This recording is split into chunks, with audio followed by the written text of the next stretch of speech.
Wala na yata talagang naniniwala dito sa mga Duterte at supporters nila mga tol maliban sa kanila. Sila-sila na lamang. In short, pati kalikasan, mukhang hindi na po sila pinapakisamahan. Biruin ninyo, hindi lamang ngayon nangyari po ito sa mga nakalipas na pagkakataon, kada magrarally itong mga Duterte supporters, lagi silang inuulan ng napakalakas. Ngayon, inuulan na naman ng napakalakas diyan po sa Liwasang Bonifacio. Ano ang ibig sabihin nun? Pati kalikasan hindi sumasang-ayon sa kanila. At sabi nila, the big one daw, napakarami daw. Tingnan nyo naman mga tol kung ilan po as of this moment yung mga dumalo diyan po sa Liwasang Bonifacio. No? Ito po ay kuha ng Manila City DRRM. Kasalukuyang sitwasyon sa Liwasang Bonifacio kaninang mga alas 4 po ng hapon sa Maynila as of 4 p.m. kung saan ginaganap ang rally ng United People's Initiative. Ilang piraso lang, no? Hindi nga yata umabot ng 1,000 ang mga ito. Tapos sa iba pang mga kuha ng photo, yan same almost lang yung shot Pero dito, mula naman po ito sa balita ng DWAR Abante Radyo. Umabot na sa mahigit 800 katao ang dumalo sa kilos protesta ng United People's Initiative sa Liwasang Bonifacio nitong alas 4 ng hapon ayon sa pagtaya ng Manila Police District.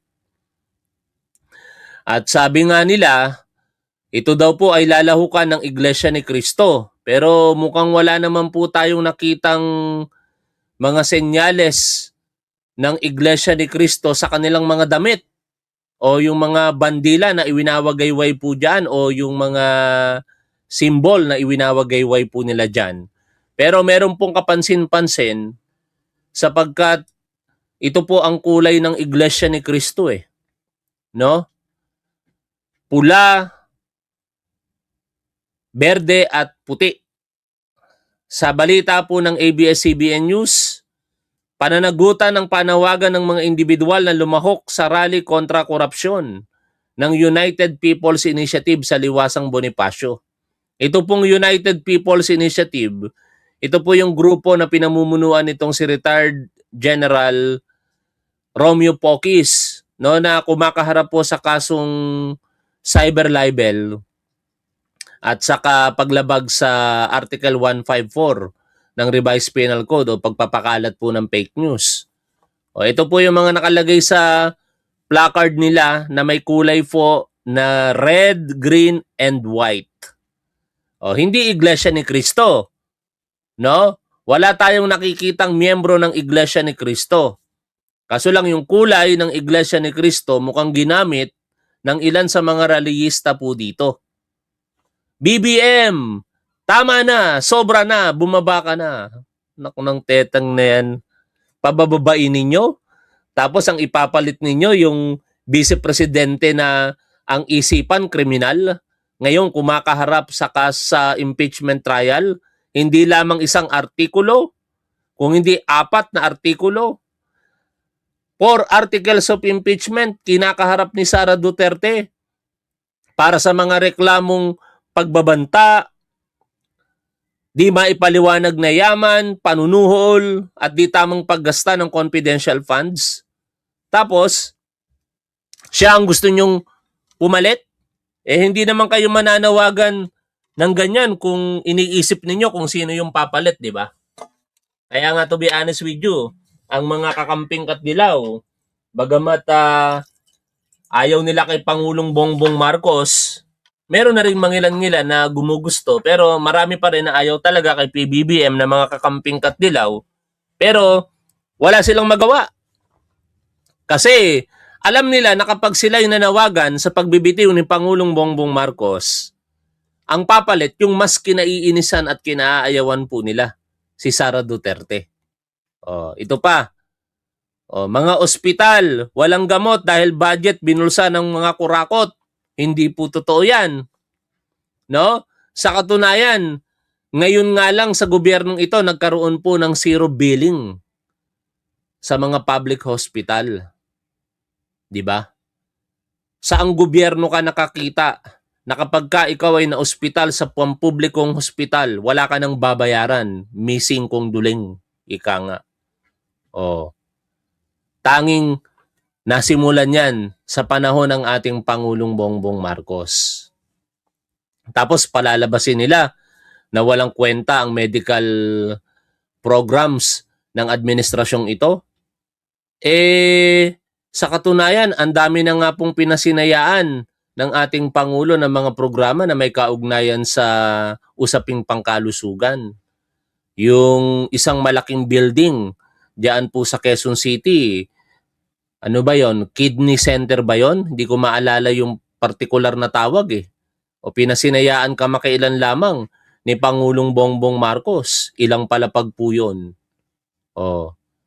Kaya itong mga sinasabi ng mga tao na ito, hindi ko alam kung ito po ba ay alam talaga nila o pinahawak lamang sa kanila. Biruin ninyo, hahawak ka ng mga ganyang placard tapos hindi mo alam kung ano ang nangyayari talaga sa gobyerno. O, lumalaban sa flood control, kulong. Kumita sa flood control, safe. Saan banda? May prosesong pinagdadaanan.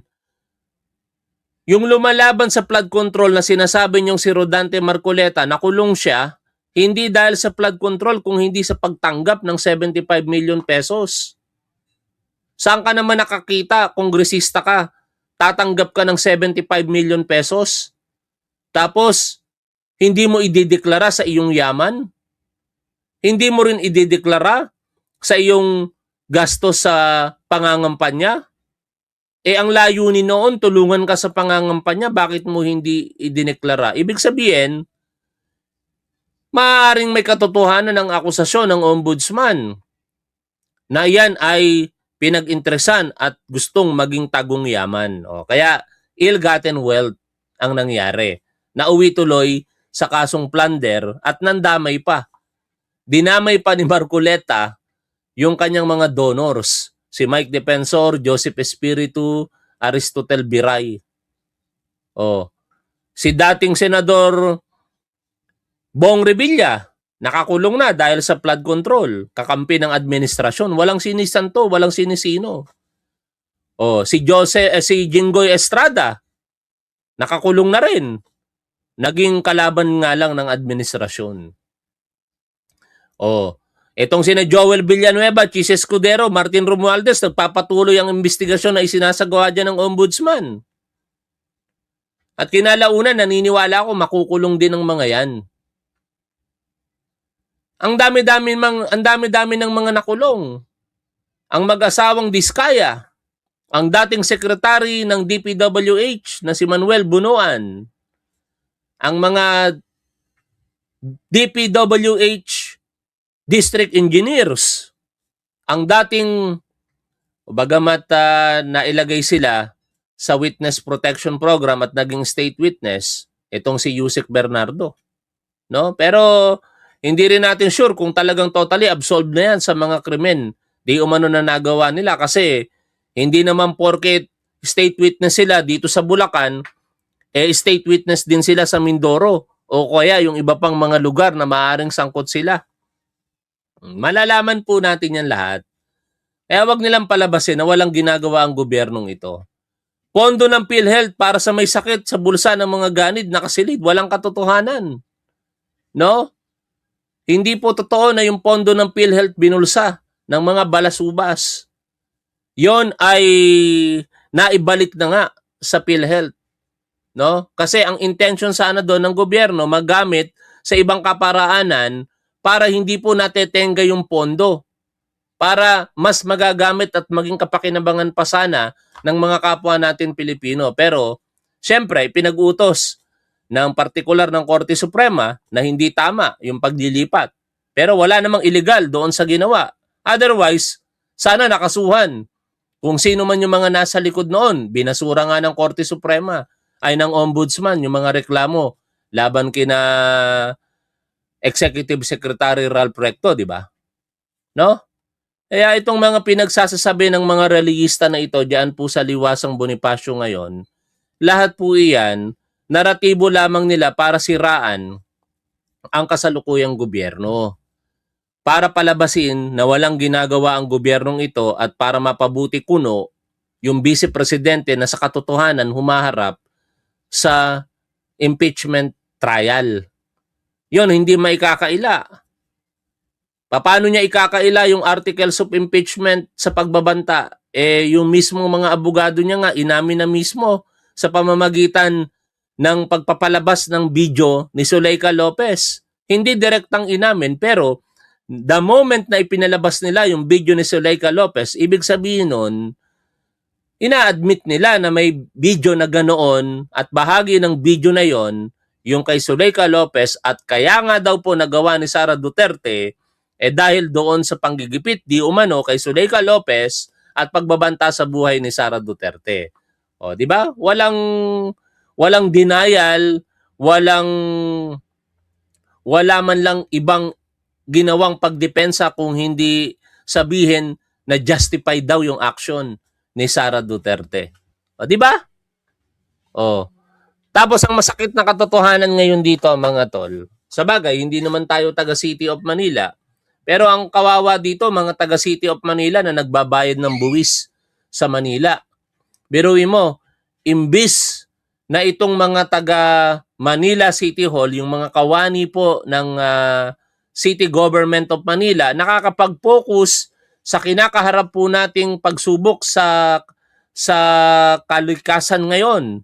Yung dala po ng bagyong Inday or yung hanging habagat.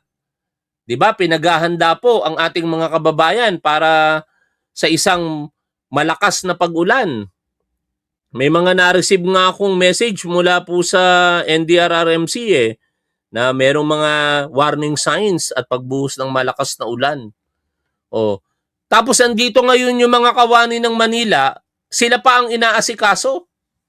Imbis na nakakapag-focus sa ibang mga bagay, nandyan sila ngayon, binabantayan sila, tinitingnan ng kanilang kalagayan, hindi talaga naiisip ng mga Duterte supporters na ito yung nararapat no? Gasino na lamang muna lang ipagpaliban yan kung talagang nag-iisip ng tama ang mga ito. Alam nilang merong mga pag-ulan, bagyo, hanging habagat na maaaring magdulot ng pinsala sa ating mga kababayan. Pero inuuna pa nila yung pamumulitika. Sabi na nga ng binobos nila at pinupuo nila na si Sara Duterte, di ba? Tigilan daw muna ang pamumulitika, pero tingnan nyo itong mga to. Panay pamumulitika.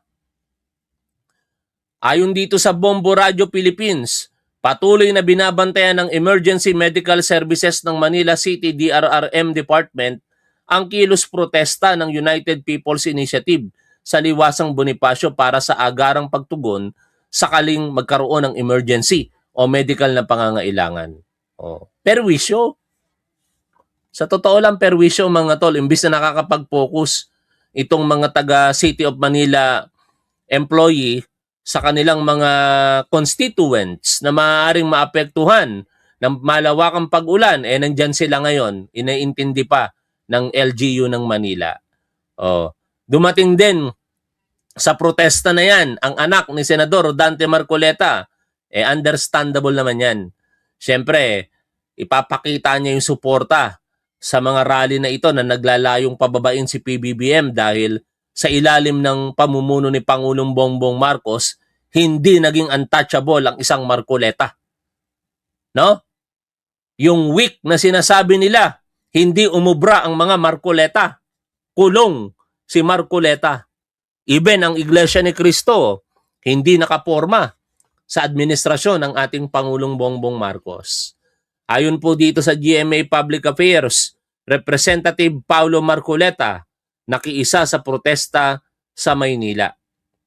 Nagtungo si Sagip Party List Representative Paulo Marcoleta, anak ni Senador Rodante Marcoleta sa Liwasang Bonifacio sa Maynila upang magpaabot ng suporta sa kilos protesta ng United People's Initiative ngayong araw, July 10. Oh. Hanggang alas 9 yata ng gabi ang mga ito dyan. Pero malamang sa malamang hindi makakaabot ng 5,000. Baka nga 1,000, kulangin pa eh. Sa bagay, 800 malapit na, no? Baka mga 1,000 mahigit ang abutin ng mga nagrarally dyan. Pero siyempre, sa kabila ng mga rally na yan, hindi naman nagpapakakampante ang ating otoridad. Dahil alam nyo naman, itong mga Duterte supporters, iba ang isipan ng mga ito. No? Mga demonyo ang pag-iisip ng ilan dyan eh. Pagka nakakita ng pagkakataon, sasamantalahin nila. O kaya ang PNP sa pangunguna ng ating Chief PNP na si General Jose Nartates Jr., nagdeklara po ng full alert, no? Partikular dito po sa National Capital Region. At kaugnay niyan, lahat ng entry point diyan po sa Malacanang ay naka-lockdown. Sa balita po ng Daily Tribune, Palace lockdown before rally. Concrete barriers, razor wire, and container bans block roads leading to Malacanang complex in Manila on July 10 as authorities tighten security ahead of an anti-corruption protest at Liwasang Bonifacio organized by an interfaith group. Pero alam ninyo mga tol, itong ginagawa ng mga grupo po na ito, ang tunay na layunin niyan, i-divert ang atensyon ng public mula po sa impeachment trial na kinakaharap nitong si Sara Duterte. Pero hindi sila nagtatagumpay. Kasi sa kabila po ng mga ginagawa nila, patuloy pa rin pong pinag-uusapan ang impeachment trial ni Sara Duterte. Nais talaga nating malaman kung may kasalanan ba o wala si Sara Duterte sa pamamagitan ng mga ebidensya. O sa puntong ito mga tol, nakikita nyo ang live camera ng MMDA kaugnay ng daloy ng trapiko sa Kalakhang, Maynila. O nandyan ang EDSA Quezon Avenue, medyo heavy na yung nakikita pong bahagi natin na ito. Tukod na yung trapiko, pero dito sa iba smooth sailing lamang, no? Ibig sabihin, hindi apektado masyado.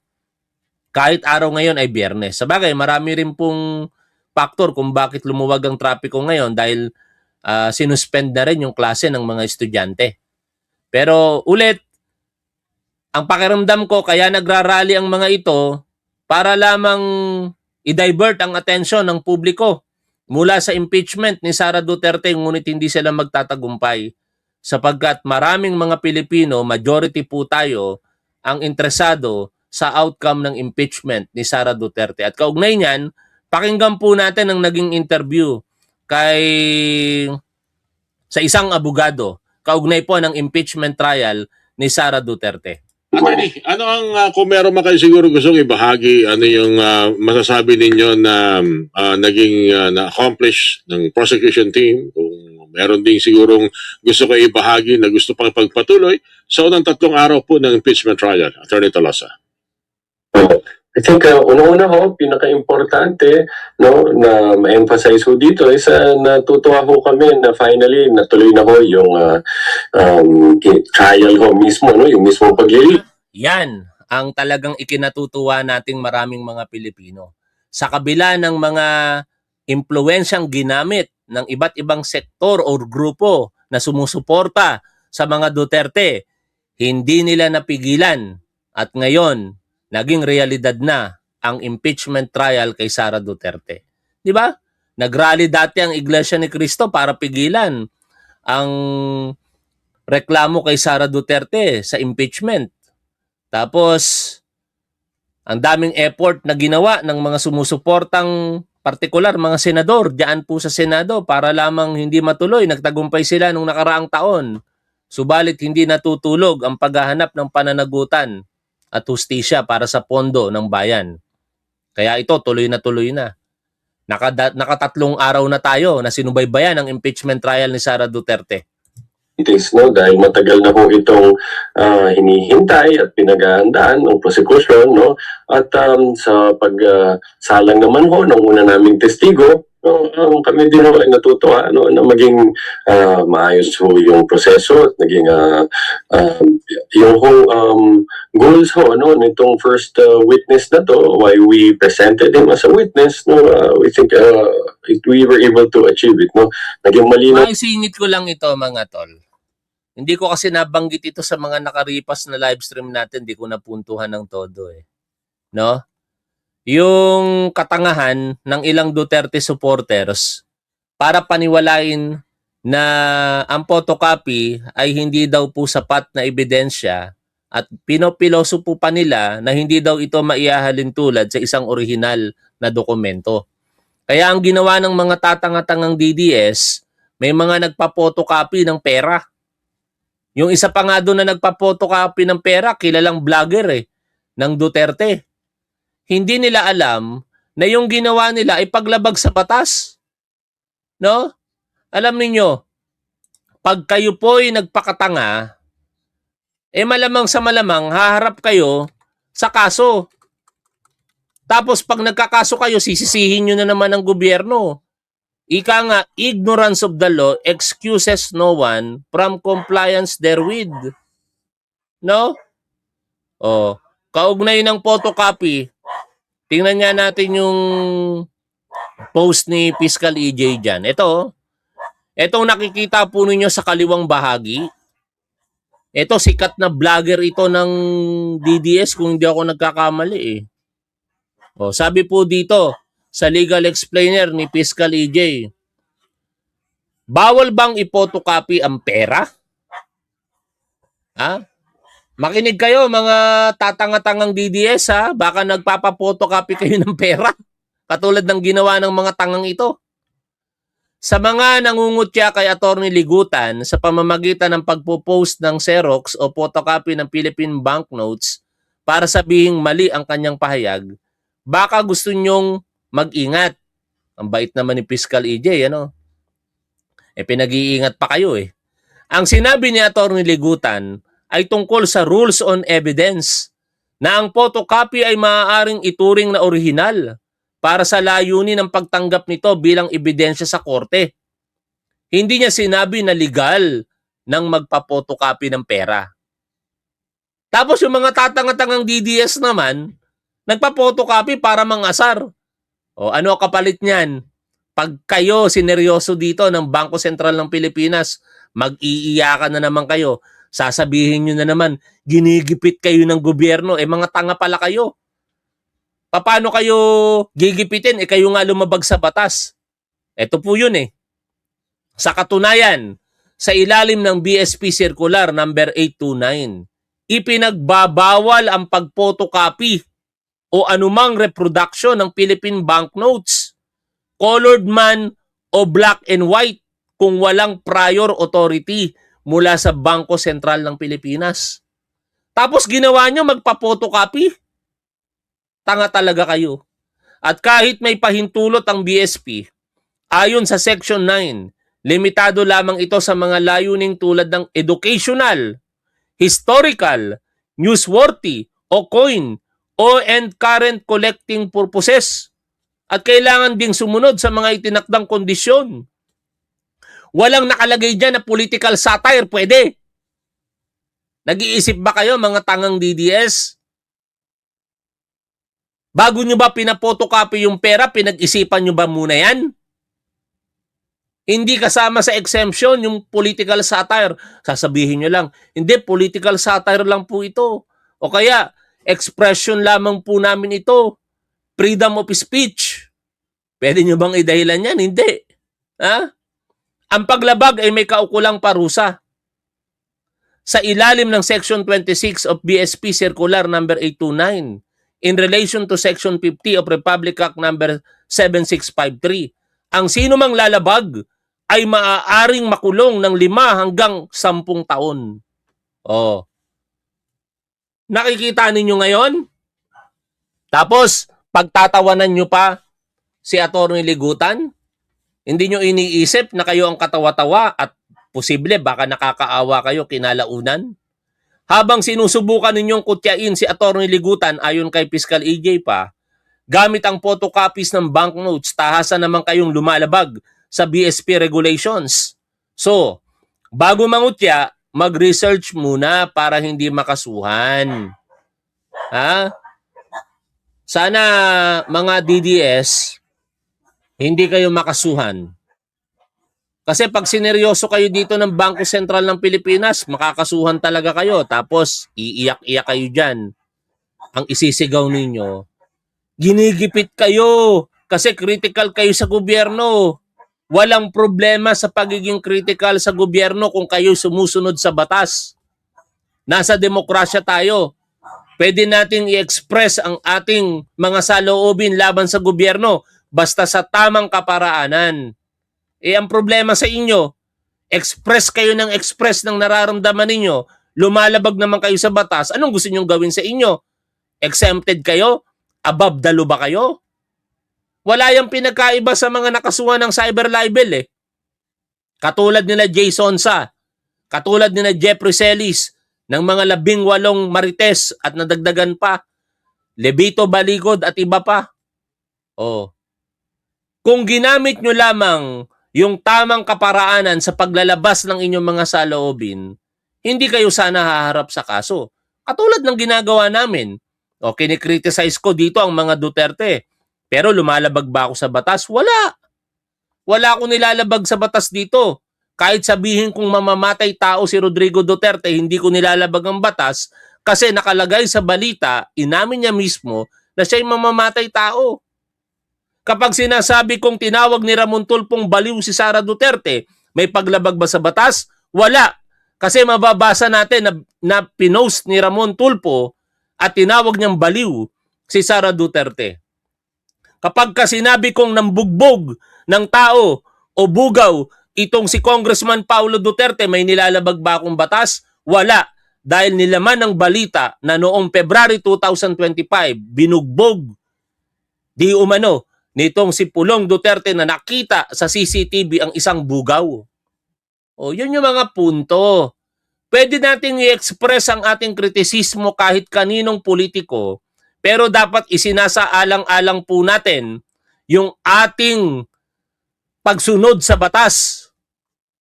Hindi mo pwedeng i-exercise ang iyong karapatan ng sinasaklawan mo naman ang karapatan ng iba. Ako, nung nagtuturo pa ako, lagi kong pinapaalala yan sa mga estudyante ko. Para hindi kayo magkaproblema, tatandaan nyo lagi. Ang karapatan natin, hindi dapat sasaklaw sa karapatan ng iba. Kasi matatapos ang karapatan na yan kapag sumaklaw sa karapatan ng iba. Saka basic, kung hindi mo alam ang batas, hindi naman tayo abogado eh. Hindi natin kabisado ang batas. Pero basic, lagi mong gawing pamantayan sa sarili mo. Isipin mo lagi, kapag sinabi ba sa akin to, anong mararamdaman ko? Kapag ginawa ba sa akin ito, anong mararamdaman ko?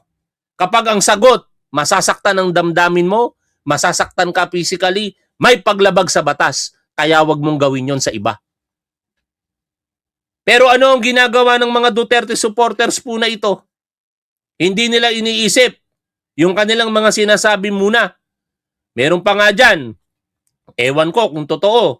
Ang sabi, nabugbog daw ng kapwa Duterte supporters eh. Kasi bakit? Ang chismis lang to, ewan ko kung totoo. Yung tinatawag nilang boy lighter, ewan ko kung sino yun. No? Inistapa daw yung pera ng mga kapwa niya Duterte supporters. Ewan ko kung totoo, pero putok na putok yun. Yun yung sa aking pagkakatanda, ang tapang-tapang sa harap ng kamera. Kayong mga Tagalog, kami sa Mindanao, kumakain kami ng bala. Hindi kami nagbabantag, ginagawa na lang namin. O sige, sabihin mo yung address mo sa akin, pupuntahan kita, papatayin kita. O ganun yung mga banat. No? Nasa na siya ngayon? Wala na. Hindi na natin makita, di na natin madinig. Alam niyo mga Duterte supporters. At sa lahat, huwag tayong magpapadala sa pansamantalang kasikatan. Sisikat kayo for a while, magsasalita kayo katulad ng Ludovica, yung counselor. 'Di ba? Ang yabang-yabang, bias ka. Sinusunod mo ang bangag Ang adik, wag mong tikitan yan. Banatan niya yung LTO, di ba? Oh. Ano ngayon ang nangyari? Kinalaunan, tumayo siya sa council. Humingi siya ng paumanhin. Humingi ng patawad. Sabi nung pinapanood nyo mga DDS lagi, na abogado, na dati kong pinapanood, ngayon hindi ko na pinapanood. When emotions are high, intelligence is low. Yun ang problema sa inyo. Lagi inyong ginagamit ang inyong emosyon, kaya hindi nyo nagagamit ng tama ang utak ninyo. O kung gusto nyong suportahan si Top 1, mga DDS, bumili kayo ng t-shirt. Ni Top 1, makipag-unahan kayo kay Top Wife. Ha? Hanggang dito na lamang. Paki-comment po ninyo ang inyong mga saloobin sa pinag-usapan po natin na ito. Maraming salamat. Lagi po nating tandaan kung ano ang tama at dapat, doon po tayo. Keep safe. See you always. Bye for now, mga tol.